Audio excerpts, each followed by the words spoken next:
Hello, everyone. Welcome back. My name is Jeff Mendelson, and this is the One Big Tip podcast. My guest today is Tyler Robertson. Tyler saw an opportunity when he quit his 9 to 5 7 years ago to start Diesel Laptops, a diesel diagnostics company that primarily serves heavy and medium duty truck, automotive, and off road customers. With a commitment to customer service that keeps their customers coming back, Diesel Laptops experienced tremendous growth using digital marketing. This strategy is not the only way to gain brand awareness in the B2B space, though. On today's episode, Tyler and I will discuss that strategy that he used to take Diesel Laptops from seed to bringing in over $500 million a year in $50 million a year in revenue. Sorry, I had to correct that. Tyler, thank you so much for joining me and welcome to the show. Well, thanks for being on here. And I promise you, we're trying really hard to get to $500 million a year in revenue. So we're not quite there yet, but we're making strides. Yeah, right. So, we got to make it happen, but it's always good to be aspirational as well. Tell me a little bit about your background. I was putting together like a little bit of idea. We're not just talking about tough laptops here, right? We're talking about specialized equipment for a unique niche that really does need the hardware and the software in order to make their businesses run. So tell me a little bit about who you are and what makes your company so amazing. Yeah. So I had this weird background. Like I went to school for computer engineering, but I got kicked out for bad grades. So I had to go back home, tail tucked between my legs and go work for my dad. And my dad and his brothers had bought a truck dealership. So I got involved in truck dealership. And through that, I learned how truck dealerships work and all these opportunities. And the truck dealerships, like car dealerships, I was a service manager. I was a parts manager. I worked the counter. I did truck sales, all these things. But really, marketing is really where I gravitated to. So my last job before quitting was I was an IT and marketing manager for a company. So I was doing two roles inside this 300 employee company. And what we do is we make it easier for people to fix diesel powered equipment. And that happens in both the on highway world and the off highway world. And the off highway world is much bigger. Those are the things that most people don't see or realize. It's all the generators, it's all the farm tractors, all the things that move dirt, all the cranes, all these pieces that are machinery. And if the COVID taught us anything with supply chain, which is now a word people tend to understand a little bit better than 3 years ago, is it's really critical. Trucks get from point A to B. And if they do break down, something happens and something gets fixed. And really my background last 15 years before doing this thing at Diesel Laptops was that whole process. And it's an industry that's been kind of in the dark ages forever. So I started my thing to do at Diesel Laptops actually part-time about 10 years ago. I ended up quitting my job full-time about 7 years ago. And now we have a little bit north of 200 employees, and we're actually on pace to do about 70 million this year. So revenue keeps going, business keeps booming, and we're really liking where the future's heading with us. So, would you characterize the type of equipment that you're creating? Is this all aftermarket that bolts onto the that bolts onto the primary devices that people are using? How do your devices and your software interface with that? So we do four things really. And it started with, like everything else, your business evolves, but it started with, hey, people just need a solution. And if you're in I relate to the automotive market. You bring your car to a Ford dealer, they have the Ford software. You bring it to an independent shop, they have aftermarket. In our world, a lot of that didn't exist. Some did. So we have our own products and we sell everybody else's products that let us sell. Because what we figured out is just handing someone a tool isn't good enough. If I give you a part for your car that was broken, you'd be great. I still don't know how to install it. I don't know how it gets wired. I don't know any of these other things. So we have to build repair information. I have a call center staff with diesel technicians helping people over the phone and over the internet, helping them fix things. And we have training centers throughout the United States where we actually teach people not how to use the tools. That's 5%. 95% is how do you actually fix something? So we kind of combine all that together and we go to market, not with a product, but with a solution. And we go to the market with a message of, we're going to save you time and money. And this is how we're going to do it. And it's a thing that really resonates with our customers because in the B2B space, your truck breaks down. You can't just go walk across the street and go to the local enterprise and pick up another rental truck. You have to get your truck going. It's got a trailer. You got special equipment. It's a little more complex than that. So it's really important that these vehicles keep moving at all times. And you have a deadline, which is also important. And we keep on hearing about, how, those deadlines are really cutting into the productivity of how people are actually moving this stuff across our country and around the world. So, I can definitely identify with that.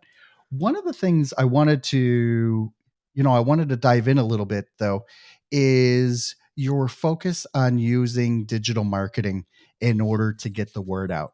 Now, since you're pretty squarely like you work with other businesses, you don't necessarily work with consumers. It's really important that you have, like your avatar, really down pat, and who it is that you're servicing and why you're servicing them, but also sometimes like the ideal person or the ideal group of people that you need to be talking to can be a little elusive. Talk to me a little about how you figured out how to reach these people and to be able to deliver the right message at the right time to them. Yeah, so when we first started selling these things, I did it like everybody else that sold tools. We literally were, we were like, oh, we got to go door to door and we have to go there. We have to show them how it works and hook up to trucks and do these things. And we learned really quickly that really sucks because you just spent a couple hours driving somewhere. You met with one customer for a couple hours. It did everything we said it was going to do. They just needed to get convinced. And then maybe they bought, maybe they didn't. And you talked to one or two customers a day. And we were like, man, this is never going to scale up. How am I going to sell these across the entire North America if I have to have field reps out there doing these things? And I brought on a person to help me with sales about 6 months in. And he had the idea. He goes, Tyler, I think we should never do demos again. And I think we shouldn't even have one. The salespeople shouldn't even have them. I'm like, well, how are we going to sell this? Who's going to buy a $8,000 tool without trying it? And he's like, man, let's use the internet. He goes, you're great. You know the product, you know the market. Just go with your camera and hook up to some trucks and just walk people through what you're doing. That way, when they come to me and say, well, how well does it do a DPF regen on a Caterpillar engine? I can be like, it works great. Here's the video, Mr. Customer. Now give me your credit card. Let's get this deal done. So we did that. We offered a 30-day money back guarantee, and that kind of solved that problem. But it still came down to, how do you go find business? And we're in the B2B space. That's not an easy thing to do. It's like you said, business owners are busy. They're busy all day just trying to get what's going on in their shop and trying to get out the door and take care of their customers. They're not sitting there waiting for the phone to ring to take a sales call. So how do we do it? And what we figured out is we don't need to target them. They're not the ones with the problem. The ones with the problem are the technicians, the guys actually doing it. So let's go market online and target diesel technicians, and let's put that message in front of them. And we think if we do that, when they have a problem, they notice something that solves their problem, they'll go bring it up to their boss. And we were targeting small businesses when we did this. So you know what? Lo and behold, it works. We target diesel technicians. We put our ads across. We put them on landing pages. We have a sales team that follows up and goes through it. So I can tell you today, we do over 2,000 leads a month come in through just digital marketing, landing pages and forms and different content that we're sending people through. And again, that's either a big number or a small number, depending on what industry you're in. But I can tell you in our industry, it's a very big number for us. You know what's amazing about that scenario that you just illustrated is that most of the time you would think like, okay, if I'm going to go to LinkedIn and I'm going to start looking for who's my ideal client, I'm going to be looking for C-level execs or business owners that have a specific profile, and I'm going to start selling to them. And basically, what you're telling me is, yeah, those guys are too busy. It's like they're Yeah. too busy running their companies. They're too busy making sure everyone else comes in on time and, actually gets the work done. But then when you target the actual people, who are getting their fingernails dirty, who have wrenches in hand and are actually trying to get this stuff, up and running, they are going to talk amongst themselves and then push the gospel forward, if you will. Yeah. And this strategy has worked not only for small customers. I mean, we get 50 leads, 60 leads a day, whatever it is. It works for the big companies. They just have a longer sales cycle. So I can tell the audience, we landed in an account that ended up being the largest diagnostic tool deal in like world history. Like these people have bought in tens of millions of dollars of diagnostic tools. And it started with a diesel technician seeing our ad, bring it up to his manager. And of course it went up the food chain, over the course of 2 years, but it does work. You just have to keep making sure you're consistent with the message. And I think with any product you're selling or service, you have to have a benefit to them. There's no point in marketing something without talking about the benefit. And that's, I think, a lot of people miss too. They just talk about, I got this thing, it's got these features, blah, blah, blah. No, like talk about what it's going to do to help my life. And I think a lot of people miss that point of it. Let's talk a little bit about, let's dig in a little bit, because I think this part is intensely interesting, and very illuminating as well, is that you are targeting the people who are actually going to be, who are actually going to be in the weeds.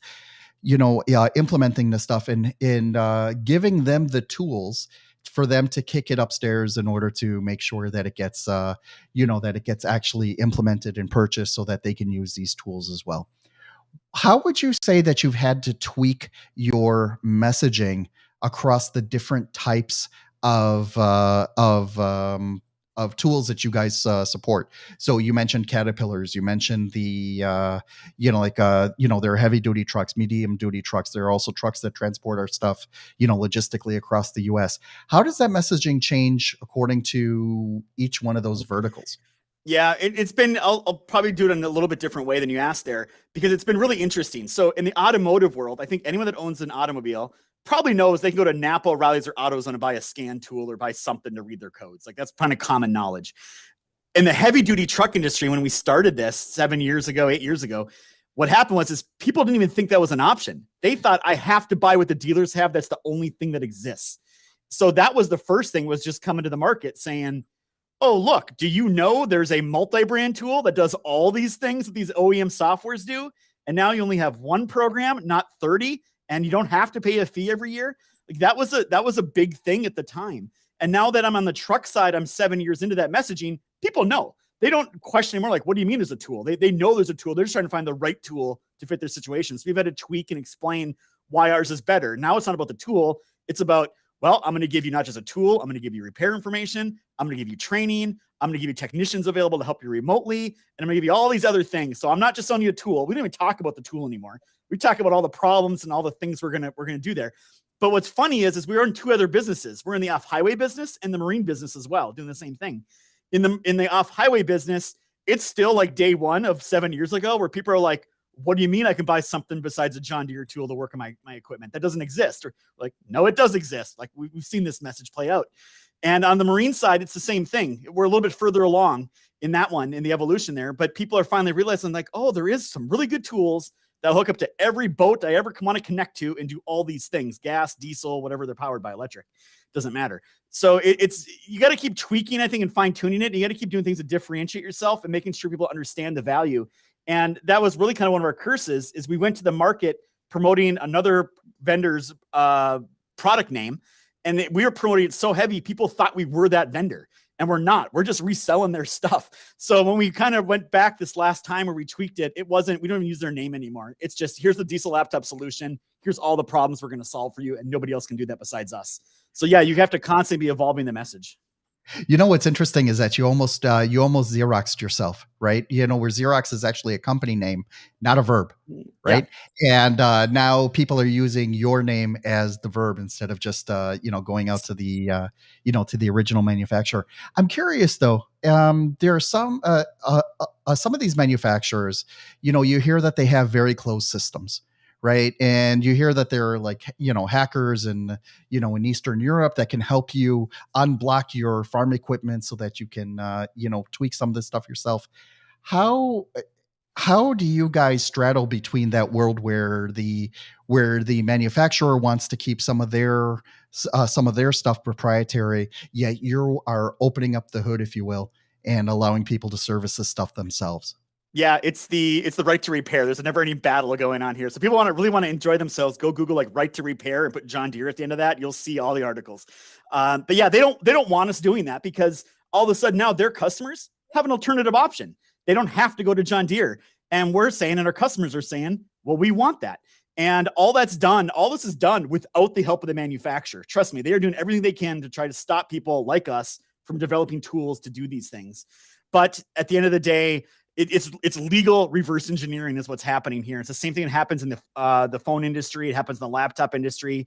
All these industries where people want the right to repair their own devices, whether it's a truck, a car, a mobile phone, a laptop. People want options, not beholden to the manufacturer of that particular whoever makes it.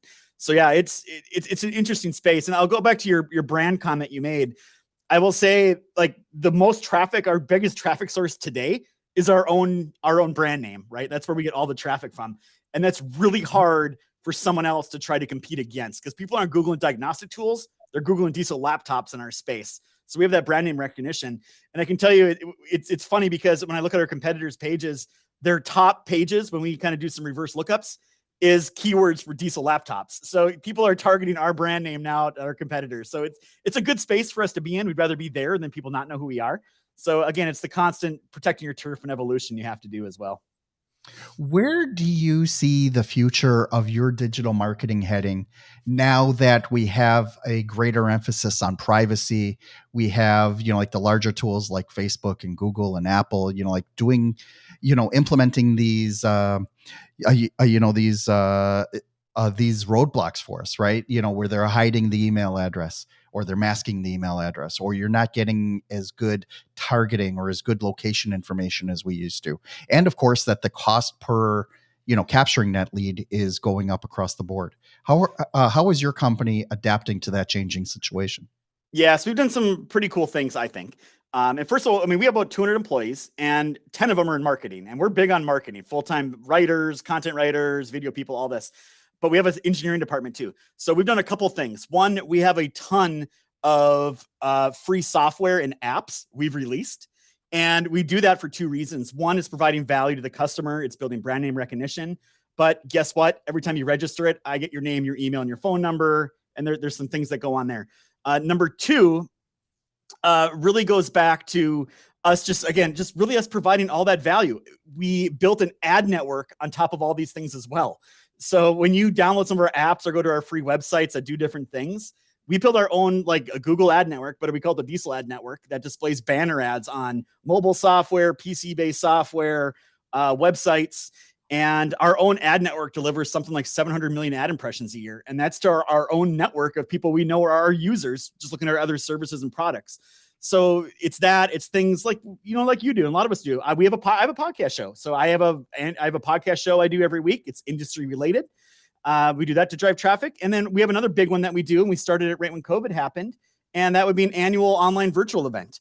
So that's gotten bigger and bigger every year. We did it 2 years ago. We had 2,500 people. Last year, there was 5,000. It happens here in the middle of May this month. And we'll have probably more about 10,000 or so, I think, show up this year.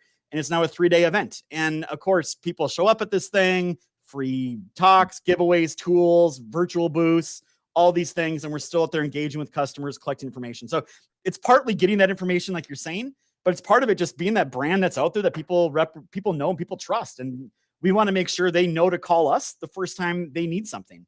And that's our goal here at Diesel. What's interesting about what you just described is you don't own the horse, right?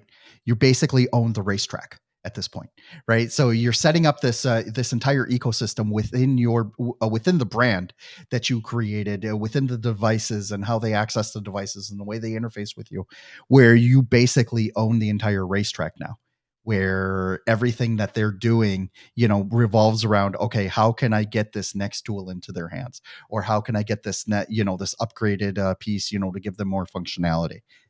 Absolutely brilliant idea. And it's something that a lot more businesses should be implementing in order to be the category king of whatever business you're in, because you really do need to own the racetrack as opposed to just a couple of horses in the race. Yeah, we feel the same way. And I love that analogy. I think I might steal that one when I talk to people here going forward. But it also helps with just building relationships. So one of our SaaS platforms we're building is a marketplace to connect buyers and sellers of truck parts. My tools lead you to the part you need to buy. I got a bunch of sellers that want to sell something. Let's connect them and build a marketplace.